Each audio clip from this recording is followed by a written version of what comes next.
जनप्रिय मुख्यमंत्री बहुत ध्यान से सुन रहे हैं आप और बहुत समय से ठहरे हुए हैं। इसके लिए सबसे पहले मैं आपको बहुत बहुत धन्यवाद देना चाहती हूँ।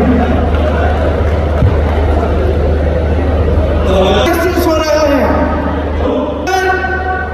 मेरे कांग्रेस पार्टी के अध्यक्ष मल्लिकार्जुन खड़गे जी हैं और आदर करती हूँ गोपाल जी, जी, श्री DK शिव कुमार जी, कांग्रेस की कार्य समिति के तमाम सदस्य, कांग्रेस के सचिवगण, कार्यकर्ता, नेतागण और आप सब इस महान ऐतिहासिक सभा में मौजूद हैं।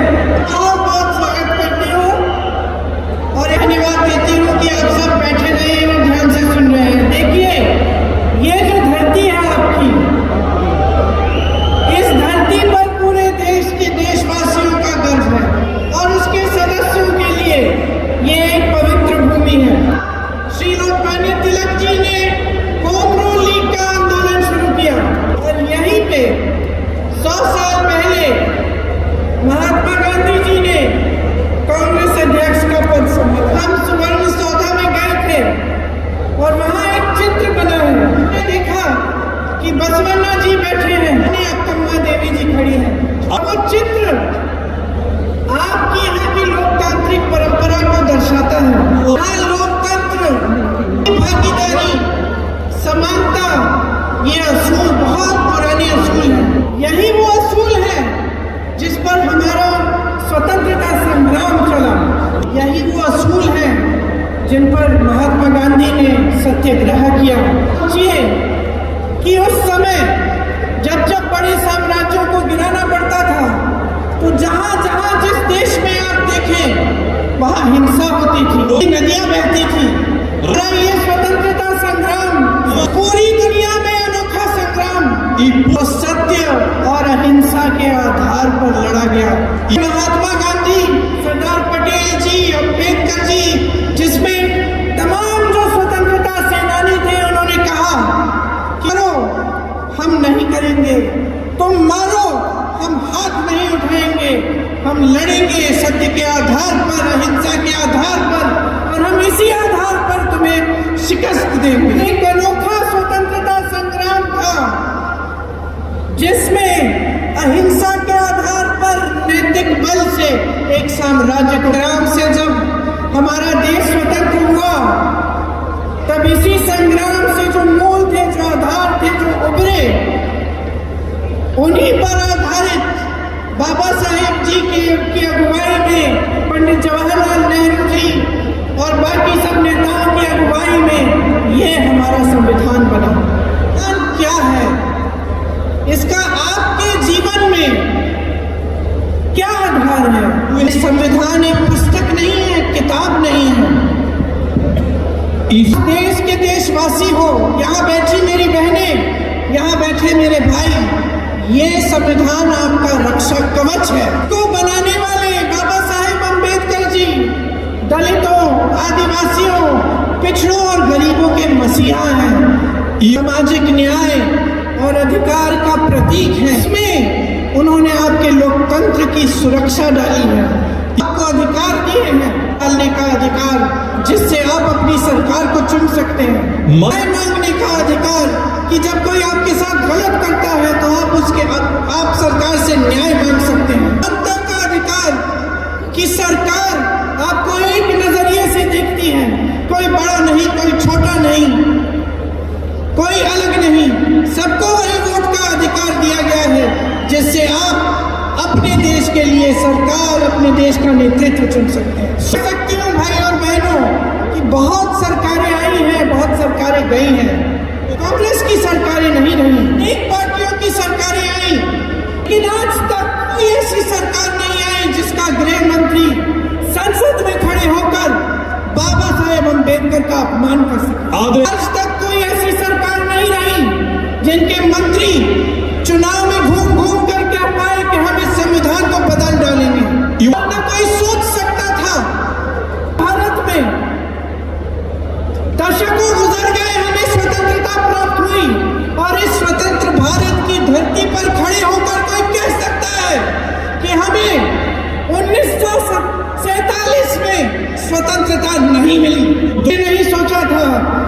इस तरह का अपमान सरकार की तरफ से आएगा कि मंत्री संविधान को कमजोर करने की बात करेंगे। बाबा साहेब अम्बेडकर जी जैसे गरीबों के मसीहा का संसद में अपमान होगा।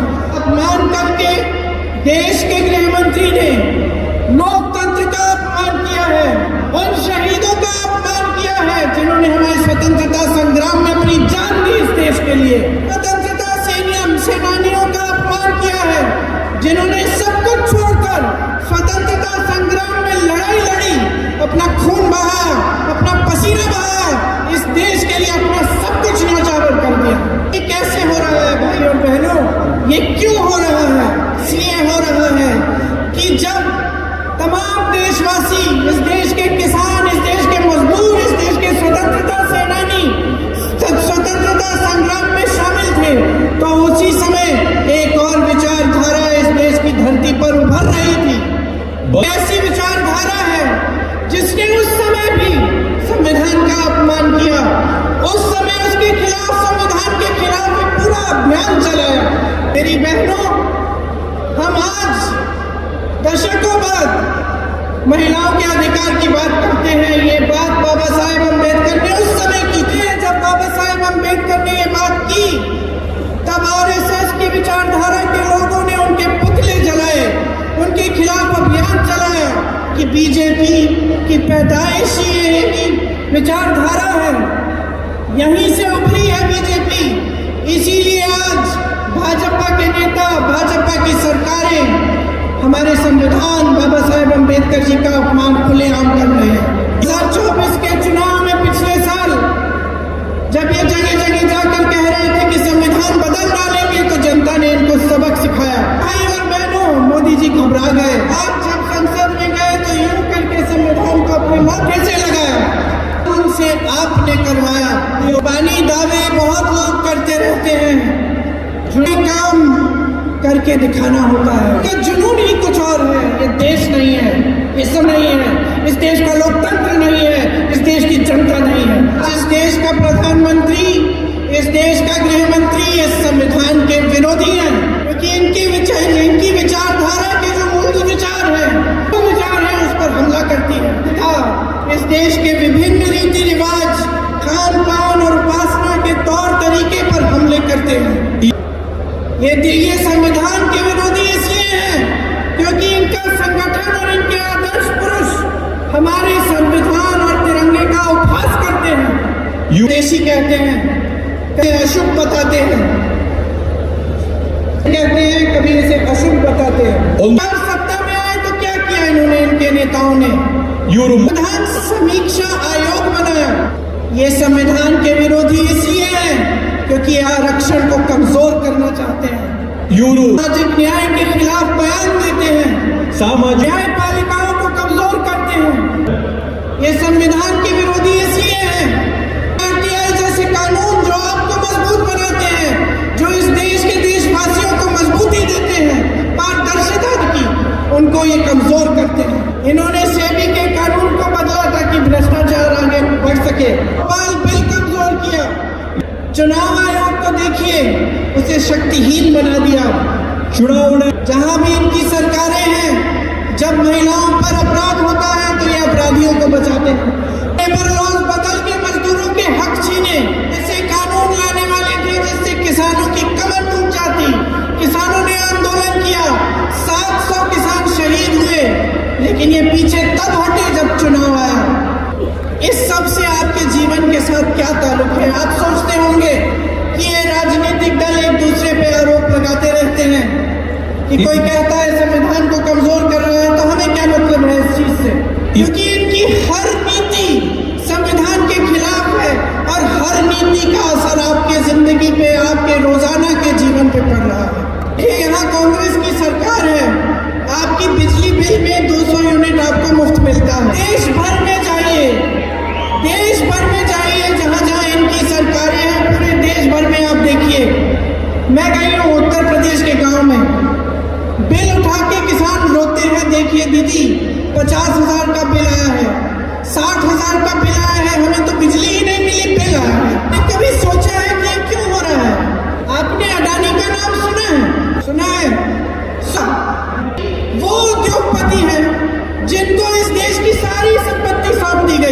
ये चीखते चिल्लाते हैं कि इनके खिलाफ अमेरिका में केस है, उसकी जांच करो, तो हमारा मुंह बंद किया जाए करने की कोशिश होती है।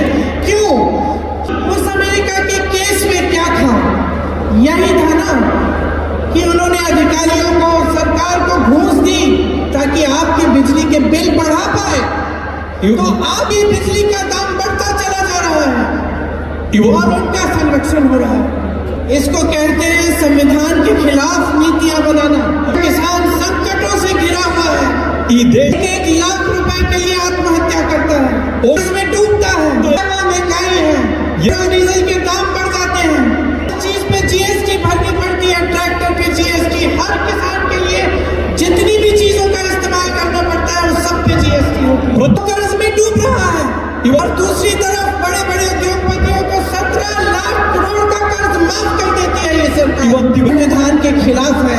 उठते हो, दाएं हो, टूथपेस्ट पे जीएसटी है, चाय पे भी जीएसटी है, कॉफी पीते हो कॉफी पे जीएसटी है, ब्रेड पे जीएसटी है, मक्खन पे जीएसटी है, नाश्ते पे जीएसटी है, आपके बच्चों के यूनिफॉर्म पे जीएसटी है, पुस्तकों पे जीएसटी है, पेंसिल पे जीएसटी है, और जूतों पर जीएसटी है, और आप खरीदने जाते हो जीएसटी देते हो। अडानी जी, अंबानी जी देते हैं टैक्स, उनकी है क्या? टैक्स हर रोज बढ़ती चली जा रही है, उनकी टैक्स बढ़ी नहीं है। वो हजारों करोड़ रुपए कमा रहे हैं, उनका बढ़ता। और सब जितने भी परिवार के सदस्य बाहर जाए, काम करें, खेती में करें, मजदूरी करें, नौकरी करें, तब भी आपका पैसा काफी नहीं हो रहा है। अपने जीवन में संकट झेल रहे हैं, संघर्ष झेल रहे हैं। इसी को कहते हैं संविधान विरोधी नीतियां। उसका असर कि जब सरकार, शासन, प्रशासन सिर्फ बड़े बड़े उद्योगपतियों के लिए चल रहा है।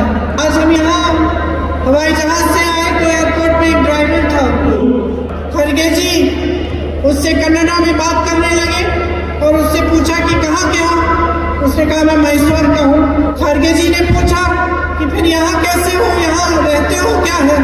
उसी मैसूर का जो एयरपोर्ट है वो अभी अडानी जी को दे दिया। तो एक दिन में मेरे जैसे बहुत सारे लोगों को निकाल दिया और यहाँ अलग अलग जगह भेज दिया। ये देखिए निजीकरण हो रहा है। वो भी एक दो उद्योगपतियों को सब कुछ दिया जा रहा है। उसका सबसे पहला असर क्या है?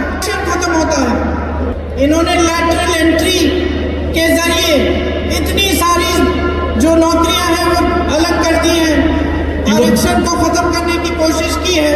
कहते हैं संविधान विरोधी नीतियां। हम संविधान की बात करते हैं, जब हम कहते हैं कि ये संविधान को कमजोर कर रहे हैं, असल में हम क्या कह रहे हैं? देश की जनता को कमजोर कर रहे हैं, कि देश के लोकतंत्र को कमजोर कर रहे हैं, कि आपकी जिंदगी में संकट को बढ़ा रहे हैं, संघर्ष को बढ़ा रहे हैं, आपको कमजोर कर रहे हैं। तो आपको समझना पड़ेगा कि ये जो संविधान है ये आपका है। जीवन में इससे बड़ी कोई चीज नहीं है। आपको अन्याय से बचाता है, आपको शिक्षा का अधिकार देता है, का अधिकार देता है, खाने का अधिकार देता है, के खिलाफ आंदोलन करने का अधिकार देता है।